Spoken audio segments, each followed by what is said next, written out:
Coastal road आणि सागरी किनारा मार्गावरील सायकल मार्गिका मे अखेरपर्यंत सुरू होणार आहे। दरम्यान कोस्टल रोड आणि सागरी किनारा मार्गाला नागरिकांकडून मोठ्या प्रमाणात पसंती मिळते आहे आणि या संदर्भातला आढावा घेतलाय आमच्या प्रतिनिधी शिल्पा नरवडे यांनी। बघूयात। मुंबई महानगरपालिकेच्या माध्यमातून कोस्टल रोड आणि सागरी किनारा मार्ग बांधण्यात आलेला आहे।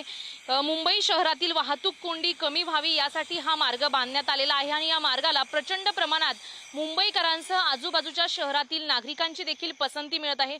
मात्र सकाळच्या वेळी मॉर्निंग वॉकसाठी किंवा सकाळच्या वेळी फेरफटका किंवा संध्याकाळच्या वेळी फेरफटका मारण्यासाठी मुंबई महानगरपालिकेने याच कोस्टल रोडच्या आजूबाजूला जो परिसर आहे किंवा सागरी किनारा मार्गाच्या बाजूला जो परिसर आहे त्या परिसरावर सायकल ट्रॅक उभारण्याचा प्रकल्प हाती घेतलेला आहे आणि हा प्रकल्प जवळजवळ पूर्णत्वास आलेला पाहायला मिळत आहे। मे महिन्याच्या अखेरीस हा प्रकल्प पूर्ण होऊन मुंबई शहरातील जे नागरिक आहे त्यांच्यासाठी हा मार्ग हा जो प्रकल्प आहे सायकल ट्रॅकचा हा खुला करण्यात येणार आहे। सध्या आपण जर पाहिलं तर इथे अगदी शेवटच्या क्षणाचा हात दिला जाताना आपल्याला पाहायला मिळतोय।